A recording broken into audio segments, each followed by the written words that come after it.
इस बीच यूक्रेन की फौज ने दावा किया है कि उसने स्नेक आइलैंड नाम के टापू पर कब्जा कर लिया है।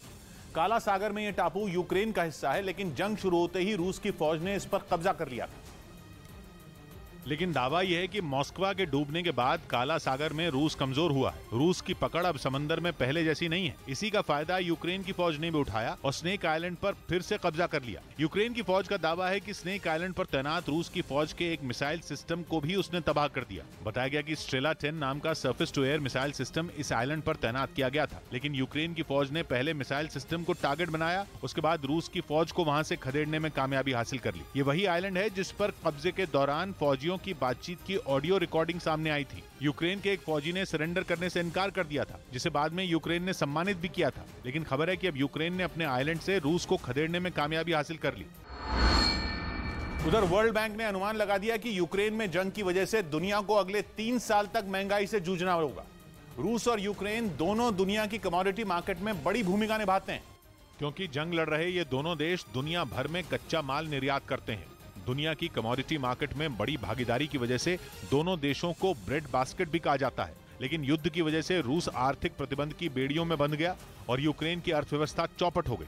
वर्ल्ड बैंक का कहना है कि इसका खमियाजा पूरी दुनिया को अगले 3 साल तक भुगतना पड़ेगा। मतलब अगले 3 साल तक महंगाई पूरी दुनिया को रुलाएगी। वर्ल्ड बैंक ने यह दावा हाल ही में आई उसकी कमोडिटी मार्केट से जुड़ी एक रिपोर्ट में किया और दुनिया के लिए खतरे की घंटी बजा दी। कोरोना की वजह से दुनिया के देशों की अर्थव्यवस्था पहले ही पटरी से उतर चुकी है और रही सही कसर यूक्रेन युद्ध ने पूरी कर दी, क्योंकि 24 फरवरी के बाद रूस को पश्चिमी देशों ने अलग थलग कर दिया और यूक्रेन जंग में तबाही की वजह से खुद अलग पड़ गया, जिसका सीधा असर पड़ा वहां से होने वाले कच्चे माल के निर्यात पर, क्योंकि नेचुरल गैस और फर्टिलाइजर निर्यात करने वाला रूस दुनिया का सबसे बड़ा देश है। इसके अलावा कच्चा तेल निर्यात करने में उसका नंबर दूसरा है, जबकि यूक्रेन गेहूं निर्यात करने के मामले में दुनिया में तीसरे नंबर पर है। इसके अलावा वो 19% मक्का भी निर्यात करता है, जबकि दुनिया में सूरजमुखी के तेल की 80% जरूरत भी यूक्रेन ही पूरी करता है। जबकि इस मामले में रूस का नंबर दूसरा है। मतलब सूरजमुखी का तेल सप्लाई करने वाला रूस दुनिया का दूसरे सबसे बड़ा देश है। लेकिन युद्ध ने हालात इतने खराब कर दिए कि दुनिया को इन चीजों के लिए तरसना पड़ सकता है, क्योंकि अब ना आसानी से रूस का तेल और गैस मिलेगी और ना यूक्रेन का गेहूं और मक्का।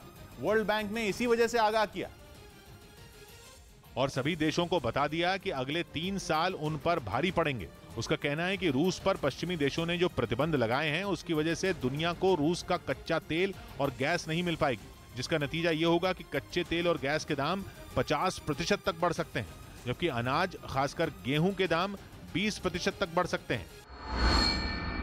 यही नहीं, वर्ल्ड बैंक का कहना है कि 1970 के बाद दुनिया के कमोडिटी मार्केट में आई अब तक की यह सबसे बड़ी मंदी है, जिससे सभी देश घबराए हुए हैं, क्योंकि यूक्रेन पर हमले से पहले दुनिया में इस्तेमाल होने वाले हर 10 बैरल में 1 बैरल कच्चा तेल रूस का हुआ करता था।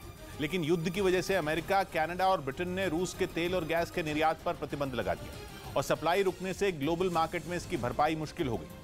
यही नहीं, रूस एल्यूमिनियम, तांबा और कार बनाने में इस्तेमाल होने वाली धातुओं का भी निर्यात करता था, लेकिन अब ऐसा नहीं हो पाएगा। वर्ल्ड बैंक का कहना है कि रूस से होने वाले निर्यात पर पश्चिमी देशों ने जो प्रतिबंध लगाया है उसकी वजह से राहत मिलने की गुंजाइश बहुत कम है। वहीं यूक्रेन की राजधानी कीव में बरसों पहले बनाए रूस और यूक्रेन की दोस्ती के एक स्मारक को तोड़ दिया गया। अपने देश पर किए रूस के हमले के विरोध में इसे तोड़ने का फैसला कीव प्रशासन ने किया और क्रेन की मदद से जैसे ही इसे हटाने का काम शुरू हुआ, उस मूर्ति में एक का सिर जमीन पर आ गिरा। मूर्ति के सिर का हिस्सा गिरते ही लोग उसके आसपास इकट्ठा हो गए और उसकी तस्वीरें खींचने लगे। वहां के लोगों ने इसे जरूरी कदम बताते हुए इस कार्रवाई का खुलकर समर्थन किया। बताया गया कि इस स्मारक को रूस और यूक्रेन की दोस्ती की मिसाल माना जाता था, जिसे 1982 में सोवियत संघ ने यूक्रेन को तोहफे के तौर पर दिया था। लेकिन यूक्रेन पर किए रूस के हमले ने इस दोस्ती में खटास ला दी, जिसके बाद इसे जमींदोज करने का फैसला लिया गया।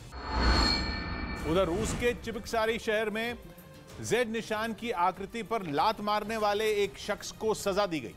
ये निशान रूस के लिए काफी अहमियत रखता है। उसे रूस की जीत का प्रतीक माना जाता है। यही वजह है कि यूक्रेन युद्ध में कई रूसी टैंकों पर यह निशान देखे गए। लेकिन जब चिबिक्सारी के रहने वाले इस व्यक्ति का रूस के जेड निशान की आकृति को लात मारने का वीडियो सामने आया तो उसे बख्शा नहीं गया। जो वीडियो सामने आया उसमें पीठ पर एक बैग लादे शख्स जेड के निशान की उस आकृति के पास दौड़ता हुआ गया और उसे लात मार दी।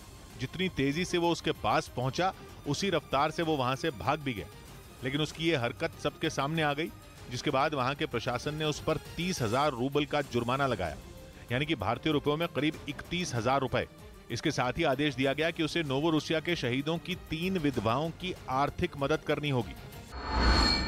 उधर खेरसॉन में रूस की सेना का विरोध करना यूक्रेन के लोगों को भारी पड़ गया। रूसी फौज के खिलाफ सड़कों पर उतरे लोगों पर सैनिकों ने कहर बरपा दिया और उन्हें तब तक खदेड़ा जब तक उनका हौसला न टूट जाए।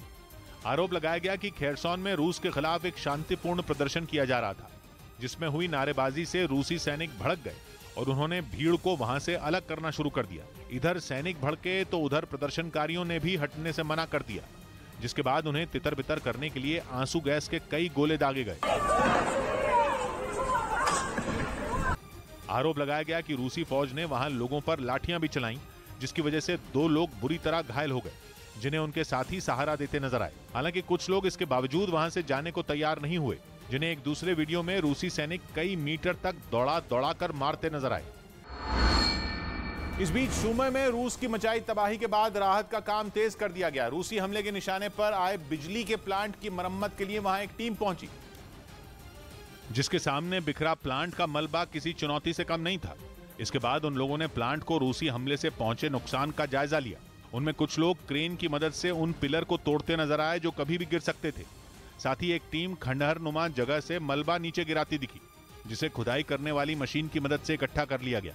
सुमे के इस बिजली प्लांट को रूस ने मार्च में निशाने पर लिया था। आसमान में गरजते विमानों ने वहां इतनी मिसाइलें बरसाई थीं कि वो पूरी तरह तहस नहस हो गया।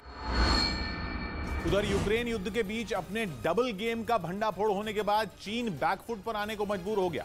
इस जंग की शुरुआत से रूस के साथ दोस्ती की कस्में खाने वाले चीन ने अब अमेरिका और यूरोप के देशों में अपना कारोबार बचाने के लिए खुद को उससे अलग दिखाने की कोशिश शुरू कर दी है। और यूक्रेन पर रूस का हमला शुरू होने के बाद पहली बार चीन की किसी कंपनी ने रूस के साथ अपने सौदे को रद्द करने का ऐलान किया। असल में पश्चिमी मीडिया की रिपोर्ट में दावा किया गया कि रूसी सेना चीनी कंपनी से मिले ड्रोन का इस्तेमाल यूक्रेन पर हमले के लिए कर रही है। हालांकि चीन ने यही ड्रोन यूक्रेन को भी बेचे थे और यूक्रेन की सेना ने भी इनकी मदद से पुतिन की फौज को भारी नुकसान पहुंचाया। लेकिन कुछ रिपोर्ट में यह भी दावा किया गया कि यूक्रेन को दिए गए ड्रोन की मदद से चीन ने उसके अहम सैन्य ठिकानों का डेटा रूस को दिया।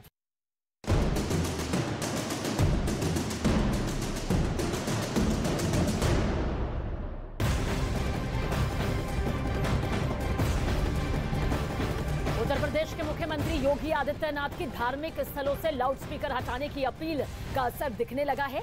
कई इलाकों से मंदिरों और मस्जिदों से लाउडस्पीकर उतारने की खबर सामने आई। प्रशासन की तरफ से कई जगहों पर लाउडस्पीकर की आवाज को सीमित करने के नोटिस दिए गए थे, जिसके बाद लोगों ने खुद ही लाउडस्पीकर हटाने का काम